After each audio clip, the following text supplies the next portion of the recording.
Tomato sauce, അതായത് ketchup, ഇത് കഴിക്കാത്ത ആളുകൾ വളരെ കുറവായിരിക്കും. നമുക്കറിയാം, നമ്മളൊക്കെ പല ആഹാരങ്ങളുടെ കൂടെയും നമ്മൾ കഴിക്കുന്നതാണ് ടൊമാറ്റോ കെച്ചപ്പ്.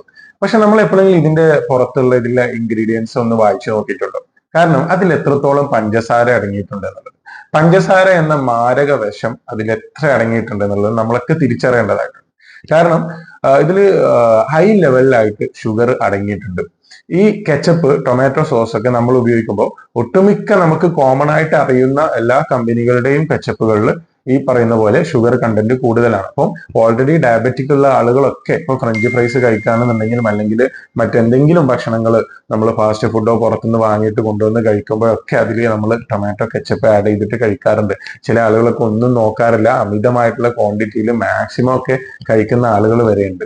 അപ്പോൾ ഇങ്ങനെ കെച്ചപ്പ് കഴിക്കുമ്പോൾ നമ്മുടെ ശരീരത്തിലേക്ക് ഷുഗർ കണ്ടന്റ് കൂടുതലാവുകയാണ്. ഡയബറ്റിക് ഇല്ലാത്ത ആളുകൾക്ക് ഡയബറ്റീസ് വരാനും, അത് മാത്രമല്ല BP, കൊളസ്ട്രോള്, അതുപോലെ തന്നെ രക്തത്തിൽ ബ്ലോക്ക് ഉണ്ടാകാനും, ഇങ്ങനെ തുടങ്ങി ഒരുപാട് പ്രശ്നങ്ങൾ, ഷുഗർ, പഞ്ചസാര എന്തൊക്കെ പ്രശ്നങ്ങളാണോ നമ്മുടെ ശരീരത്തിൽ ഉണ്ടാക്കുന്നത് ആ പ്രശ്നങ്ങളൊക്കെ നമ്മുടെ ശരീരത്തിലേക്ക് വരാൻ ഇത് കാരണമാകും. അപ്പോൾ നമ്മൾ അറിഞ്ഞോ നമ്മൾ അറിയാതെയോ നമ്മൾ കഴിക്കുന്ന പഞ്ചസാര നമ്മുടെ ശരീരത്തിലേക്ക് എടുക്കുന്ന ഒരു രീതിയാണ് ഈ പറയുന്ന കെച്ചപ്പിലൂടെയൊക്കെ.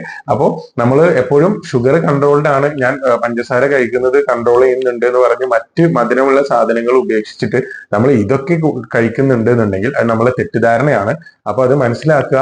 ഈ പറയുന്ന സോസിലാണെങ്കിലും കെച്ചപ്പിലാണെങ്കിലും ഒക്കെ ഷുഗർ കൂടുതലായിട്ട് അടങ്ങിയിട്ടുണ്ട്. അപ്പൊ അത് മനസ്സിലാക്കി നമ്മൾക്ക് കഴിക്കാം. ആഴ്ചയിൽ ഒരു 1-2 പ്രാവശ്യം കുറച്ചൊക്കെ നമ്മൾ കഴിക്കുന്നത് കൊണ്ടൊന്നും ഒരു കുഴപ്പമില്ല. പക്ഷെ അമിതമായിട്ട് നമ്മൾ കുട്ടികൾക്ക് വരെയും കൊടുക്കുന്നുണ്ട്. ബ്രെഡ് ആണെങ്കിലും ബന്നിലാണെന്നുണ്ടെങ്കിൽ അതെല്ലാം ഫ്രഞ്ച് ഫ്രൈസ് അല്ലെങ്കിൽ ഫ്രൈഡ് ചിക്കൻ ഇങ്ങനെയുള്ളതൊക്കെ കഴിക്കുമ്പോൾ ഒക്കെ നന്നായിട്ട് സോസ് ഉപയോഗിക്കുന്നുണ്ട്. അപ്പൊ അത് നമ്മളൊന്ന് ശ്രദ്ധിക്കുക. ഭാവിയിൽ അവർക്ക് ഈ പറയുന്ന ആരോഗ്യ പ്രശ്നങ്ങളൊക്കെ ഇല്ലാതെയാക്കാൻ സഹായിക്കും.